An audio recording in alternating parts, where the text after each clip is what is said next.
Kenapa mereka menjadi iman? Karena logika Fir'aun Tuhan itu gugur, runtuh. Bisori khil hujjah, dengan logika yang sangat transparan. Jadi ini perlu belajar.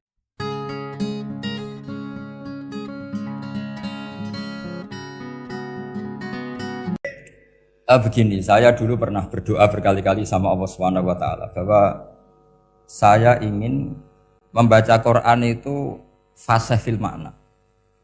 Fasih itu artinya jelas, runtutan logikanya jelas. Sehingga barokahnya fasih itu logika Quran atau logika yang dibangun Quran itu menjadi benar-benar logika yang diterima siapa saja, termasuk diterima oleh orang kafir. Kita tahu Umar itu masuk Islam sebelum mondok apa enggak pernah mondok? Sebelum mondok, enggak pernah beliau ngaji tafsir. Enggak pernah mondok. Tapi beliau dengar Quran itu paham. Karena logika yang diutarakan Quran itu logika sesuai fitrah salimah. Sesuai akal yang apa? Sehat. Saya di mana-mana cerita karena ini kebanggaan para mufassir. Ketika Jubair bin Mut'im bin Adi menceritakan bapaknya yaitu Mut'im bin Adi. Beliau adalah orang yang sangat pintar sekali sehingga didelegasikan oleh kafir Quraisy untuk jadi negosiator di Asra Badrin. Jadi perang Badar itu kan ada Asra Badrin, orang-orang kafir yang ditawar Islam. Kemudian orang ini diutus untuk jadi negosiator. Singkat cerita pas datang ke Madinah pas Rasulullah SAW baca surat Wattur wa kitabim mastur fi raqim mansur sampai ayat am khuliqu min ghairi syai'in am humul khaliqun sampai ayat am khalaqus samawati wal ard.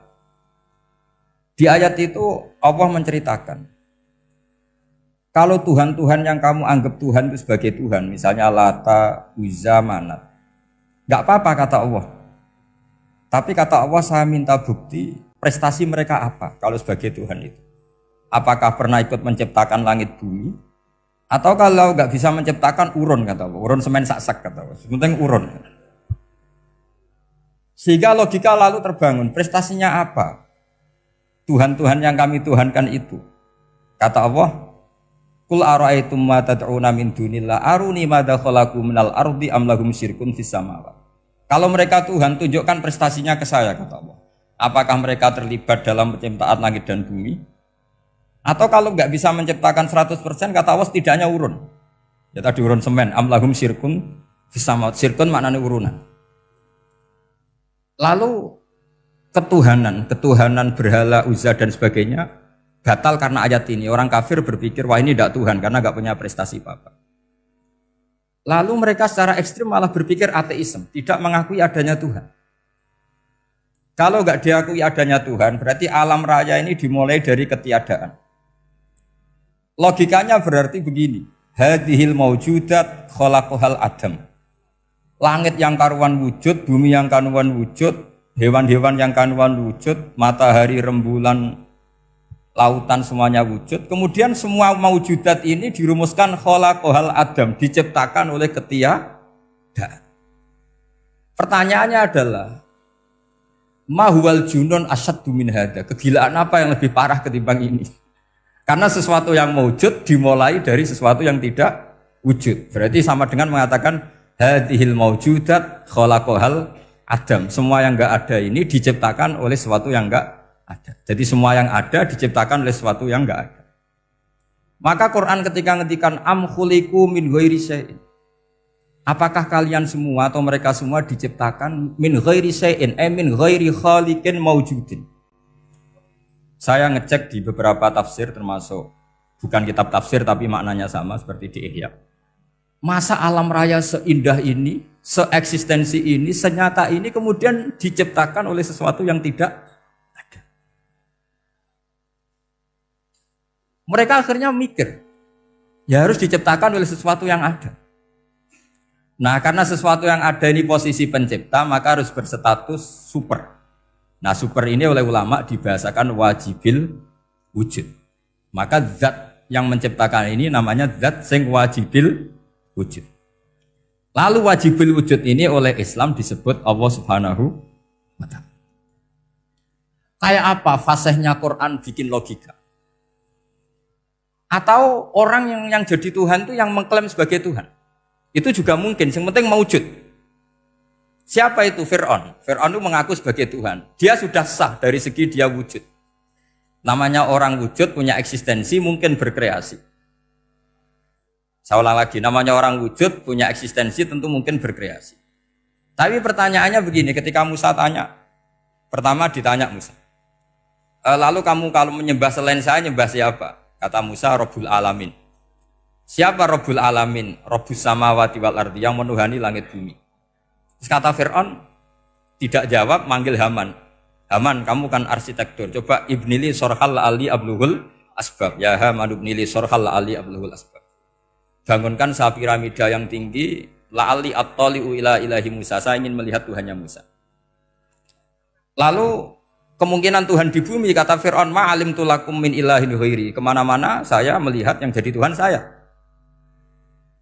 Musa ngerti kalau Fir'aun ini pekok cara bahasa Jawa itu.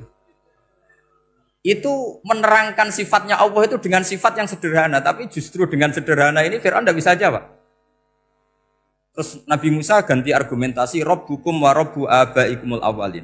Yang nuhani nenek moyang kamu, leluhur kamu. Itu terperangah, kagetnya bukan main Fir'aun. Karena para umatnya, para punggawanya lalu berpikir, kalau ini Tuhan, berarti buyut-buyutnya enggak ada Tuhan. Kan Tuhannya datang terlambat. Makanya Pak Jokowi kalau dituduh PKI enggak terima. Saya ini lahir tahun berapa gitu. Pas ada PKI itu masih 4 tahun. Masa ada PKI? Balita, ini enggak, ini ada Tuhan balita, Tuhan terlambat. Pertanyaannya adalah kalau Fir'aun itu Tuhan, lalu bapaknya, mbahnya, buyutnya Tuhannya siapa? Makanya ketika Allah disifati Nabi Musa, Rabbukum wa Rabbu abaikumul awalin, yang nuhani nenek moyang kamu, itu kagetnya bukan? Dan semenjak itu banyak punggawa Fir'aun yang iman. Ini yang akhirnya nanti jadi waqala rajulun mu'minum min ali fir'auna yaktumu imana, atau yang menjadi ayat wajah rajulun min aqsal madinati yas'a. Kenapa mereka menjadi iman? Karena logika Fir'aun Tuhan itu gugur, runtuh. Bisori khil hujjah, dengan logika yang sangat transparan. Jadi ini perlu belajar tauhid. Jadi kalau sampean sudah kalah suara, jangan kalah logika. Kalau sudah kalah suara, kalah logika, jangan kalah tinggal mendengar saja kok tidak paham bangune gitu. Jadi ini sering saya utarakan. Makanya banyak ulama mengatakan fasihu ibaratil Quran itu bukan sekedar notnya atau sajaknya kalau boleh dibilang saja. Tapi karena runtutan cara berpikirnya. Maka kelihatan sekali di tema-tema Quran. Ketika nyifati Allah Rabbus samawati wal ardi tidak mengalahkan Fir'aun, justru dengan sifat yang ringan Rabbukum wa Rabbu abaikumul awalin bisa mengalahkan Fir'aun. Nah, kenapa sekarang orang tidak fasih baca Quran? Karena tadi perangkat itu tidak cukup. Saya berkali-kali matur, juga sering matur Mbah Mus. Saya itu masih belajar Al-Ibris, Mbah Misbah, Marbawi, semua khazanah tafsir, baik yang bahasa Jawa, bahasa Melayu, itu masih saya pelajari. Termasuk saya pelajari lughatnya. Mulai lughat yang setengah benar sampai macam-macam.